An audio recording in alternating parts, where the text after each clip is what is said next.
여러분, 이 차 기억하시나요? 1991년 약 300만 원대에 출시된 대우 티코.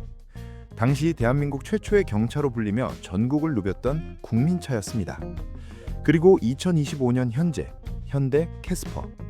풀옵션 가격은 무려 2,050만 원에 육박합니다. 같은 경차인데 가격은 7배가 올랐습니다. 더 충격적인 건 판매량입니다.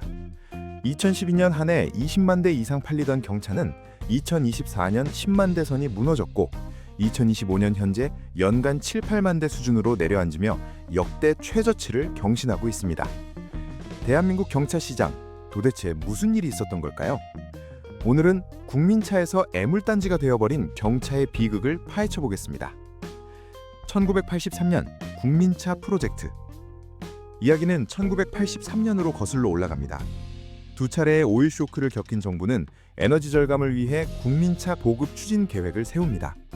그 결과 1991년 대우 국민차가 일본 스즈키 알토를 기반으로 티코를 출시하죠. 출시 당시 깡통차라는 비웃음도 있었지만 1997년 IMF 외환 위기는 티코를 생존의 아이콘으로 바꿉니다. 300만 원대의 저렴한 가격과 압도적인 연비는 서민들에게 유일한 희망이었죠. 300만 원대의 저렴한 가격은 중산층이 무너진 시대에 유일하게 접근 가능한 신차였습니다. 리터당 최고 20km가 넘는 압도적인 연비는 기름값조차 아까워하던 시절의 생명줄이었죠. 세금 감면과 주차 혜택까지 더해지자 티코는 불티나게 팔리기 시작합니다. 깡통차라는 조롱은 알뜰차, 실속차라는 칭찬으로 바뀌었고 티코는 IMF 시대를 대표하는 서민의 자동차로 자리 잡습니다. 위기가 티코를 국민차로 만든 것입니다. 그리고 가장 중요한 것, 당시 사회적 인식입니다. 경차를 타는 것은 알뜰한 서비로 평가받았습니다. 실용주의의 상징이었습니다. 부정적인 편견은 거의 없었습니다.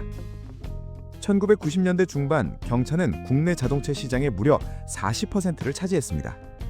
1998년 대우는 티코의 후속으로 마티즈를 출시합니다. 이탈리아 디자인 거장 조르제토 주지아로가 디자인한 세련된 유선형 외관은 경차에 대한 인식을 완전히 바꿉니다. 경차도 예쁠 수 있다는 것을 증명한 마티즈는 젊은 층과 여성 운전자들을 사로잡으며 대성공을 거둡니다. 현대차는 아토스를 내놓고 기아는 비스토를 내놓았지만 결과는 마티즈의 압승이었습니다. 아토스는 천장이 높은 톨보이 스타일로 실용성을 강조했지만 비율이 불안정하고 투박하다는 평가를 받았습니다. 높은 차체 때문에 코너링 시 휘청거리는 단점이 있었고 초기 모델의 잔고장 문제도 발목을 잡았습니다. 결국 현대차는 2002년 아토스를 단종시키며 경차 시장에서 철수했고 2021년 캐스퍼가 나오기까지 무려 19년 동안 경차를 만들지 않았습니다. 경차의 황금기. 2008년 경차 기준이 1000cc로 상향되면서 기아 뉴모닝이 시장을 장악합니다. 2011년에는 박스카인 레이까지 합세하며 2012년 대한민국 경차 시장은 20만 대 돌파라는 역사적 정점을 찍습니다. 영원할 것 같은 경쟁 구도에 균열이 생깁니다. 마티즈의 후손이자 경차의 자존심이었던 쉐보레 스파크가 2022년 말 단종된 것입니다. 한국 GM은 수익성 악화를 들었습니다. 경차를 만들어봤자 남는 게 없었습니다. 대신 수출용 SUV 생산에 집중하기로 결정합니다. 모닝과 레이가 화려한 편의 사양으로 무장할 때 스파크는 기본기만 강조하다 소비자들에게 외면받았습니다. 스파크의 단종은 대한민국에서 1000만 원 신차가 완전히 멸종했다는 신호탄을 알리는 신호였습니다. 경차 판매량이 줄어든 건 몇 가지 이유가 있습니다. 소득 수준의 향상, 역설적이죠. IMF 극복하고 경제가 살아나자 사람들이 돈을 더 벌게 되면서 이런 생각을 시작합니다. 이제 경차는 안 타도 되지 않나? 중형차를 살 수 있는 능력이 생겼으니까요. 2000년대 중반부터 경차 판매가 서서히 감소하기 시작합니다. 안전성 논란. 2000년대 초반 경차 사고가 잇따라 발생합니다. 언론은 집중적으로 보도했습니다. 경차는 위험하다. 이런 인식이 확산됩니다. 차체가 작으면 안전하지 않다는 거죠. 가족을 위해선 더 큰 차를 사야 한다. 이런 압박이 생겨납니다. 과시적 소비 문화가 만연해졌습니다. 자동차는 더 이상 이동수단이 아니었습니다. 사회적 지위의 상징이 되었습니다. 남들보다 큰 차, 남들보다 비싼 차. 대형 SUV 열풍이 닥쳐왔습니다. 사람들은 할부로, 리스로, 무리해서라도 중대형차를 샀습니다. 이런 사회적 편견은 경차 수요를 더욱 감소시켰고 제조사들도 경차 생산을 줄이는 악순환이 시작됐습니다. 현재 신차 가격을 보시죠. 모닝 풀옵션은 약 1,900만 원대, 레이 풀옵션은 약 2,000만 원대, 캐스포 풀옵션은 약 2,050만 원대입니다. 이 가격이면 준중형 세단인 아반떼나 소형 SUV 하위 트림을 충분히 고민할 수 있는 수준입니다. 소비자들은 고민합니다. 똑같은 2천만 원인데 왜 작은 차를 사야 하지? 1991년 티코가 300만 원이었을 때 당시 중형차 소나타는 약 1,000만 원대였습니다. 경차는 중형차 대비 30% 수준의 가격이었죠. 하지만 지금은요? 경차가 준중형차 가격의 80%, 90%까지 올라왔습니다. 가격 메리트가 완전히 사라진 것입니다. 그리고 SUV로 옮겨간 주도권.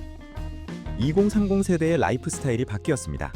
이제 경차보다 든든한 셀토스, 코나 같은 소형 SUV를 선택합니다.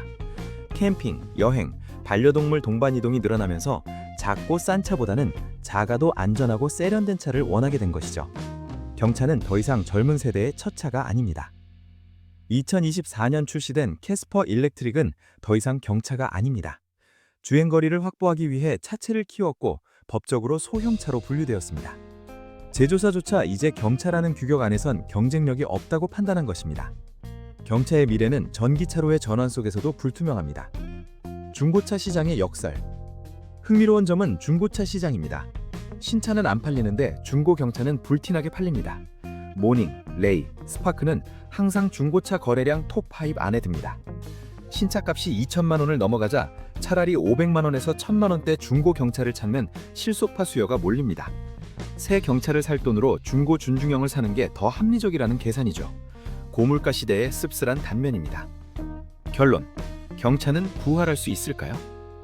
정리해보겠습니다. 대한민국 경차 시장은 이제 가성비로 타는 시장이 아닙니다. 레이처럼 대체 불가능한 공간을 주거나 캐스퍼처럼 확실한 개성이 있어야만 겨우 선택받는 특수 목적 차량의 시장입니다. 정부는 2027년까지 혜택을 연장하며 심폐소생술을 하고 있지만 이미 높아진 차값과 SUV 위주의 시장을 뒤집기는 역부족입니다. 1991년 300만 원으로 시작된 국민차의 꿈, IMF 위기 속에서 서민들의 생존 수단으로 빛났던 티코의 영광, 그리고 2025년 2천만 원의 고급 경차 시대. 여러분은 2천만 원이 있다면 여전히 경차를 사시겠습니까? 아니면 준중형 세단을 사시겠습니까? 여러분의 의견을 댓글로 남겨주세요. 오늘 영상이 유익하셨다면 구독과 좋아요 부탁드립니다. 시청해주셔서 감사합니다.